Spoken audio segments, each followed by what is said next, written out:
So what is shame? I was explained to by a therapist that shame is the sense that I am bad. I am fundamentally bad. And guilt is the sense that I did something bad. And before I got told those distinctions,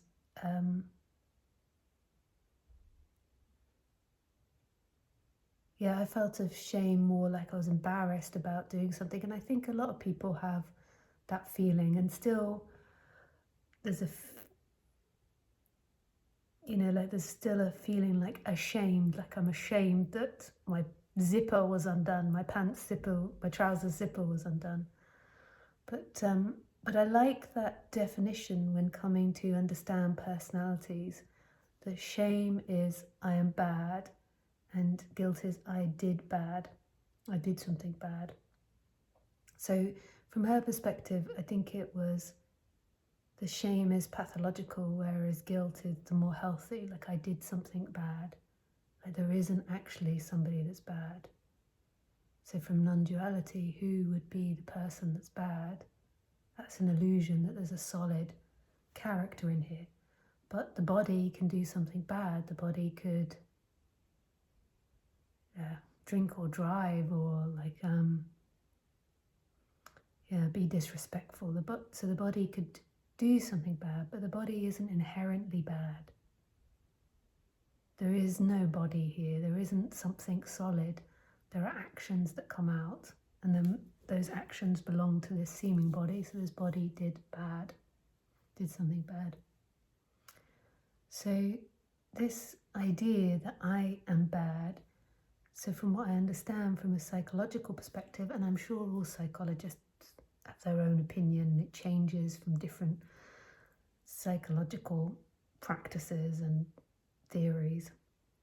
But if we go with that shame is I am bad, and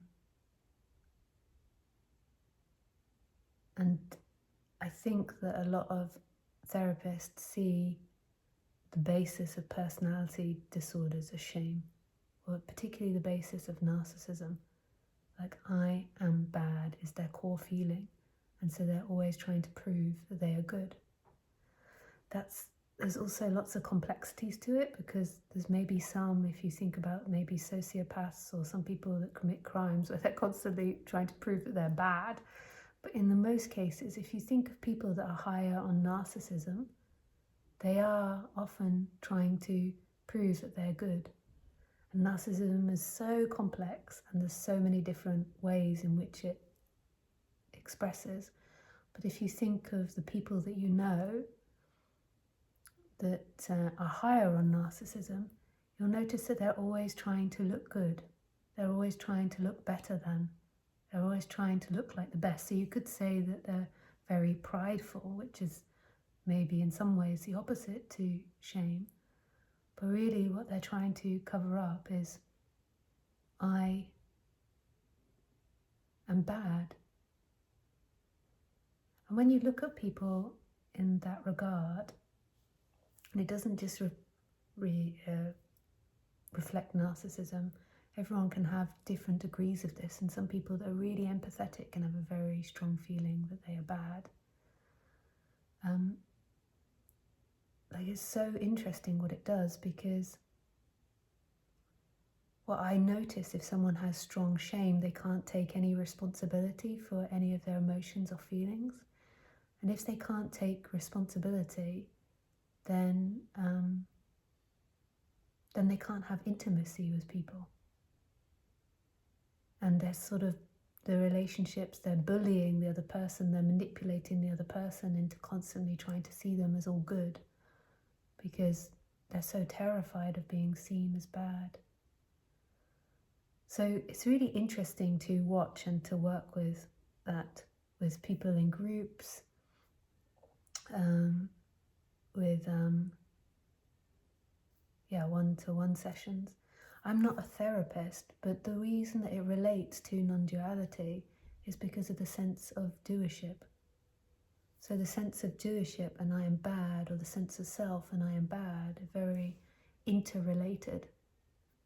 So Roger Castillo and Ramesh Balsekar would say that as soon as doership arises, so as soon as we believe that we're separate entities that live in these bodies, then there is shame, guilt, pride, expectation, and so blame. So guilt, blame, shame, pride, and expectation. And I think Roger now in expectation has worry and anxiety. He's added that on from Ramesh's teachings. And I feel like I wouldn't say it as extremely like that, but I feel it doesn't mean that I think that they're wrong in any way. I would say there is healthy guilt, but Roger maybe wouldn't call it healthy guilt. He would say taking responsibility or feeling remorse. So I would just call it healthy guilt. And in some ways, like, I could say ashamed, like I feel ashamed that happened, and it's not the sense like I am bad, it's more like taking responsibility. But so it's complicated, these words. Like, so, yeah. But if we just take it as some form of structure in order to talk about,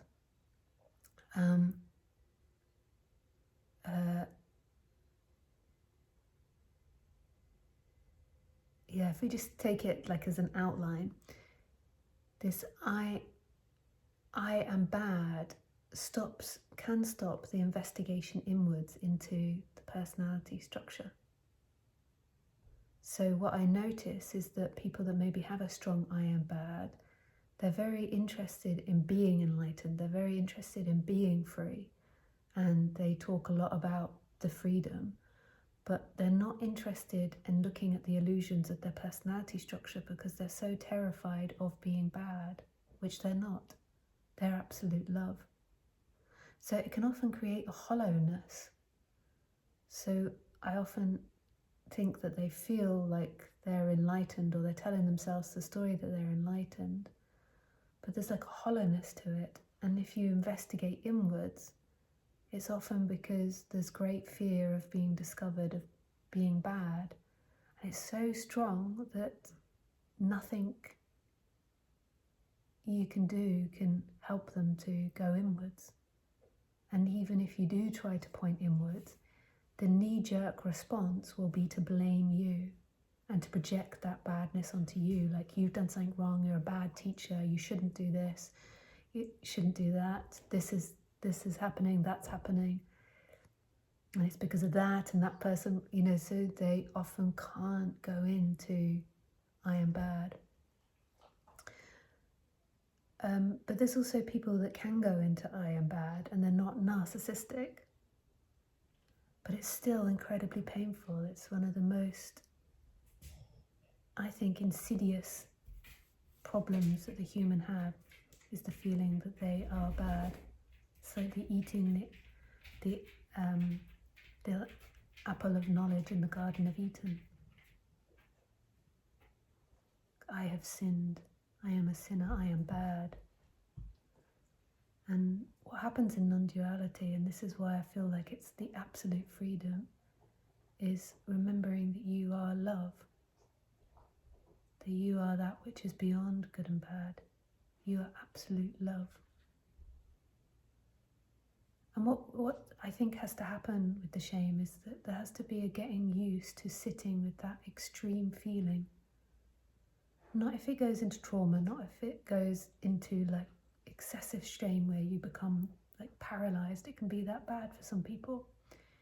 If that's happening, it's best to work with someone. But and I always think it's great to work with people, but if you feel to, but it's beginning to sit with that feeling that I am bad, and that is okay. That is okay. That feeling is okay. It's not truth. It's not who you are. Who you are is love, is pure beingness, is that which is beyond the idea of good and bad, right and wrong. And you can't get life wrong. It's an impossibility. You are life. Yeah, thank you. Lots of love. Bye.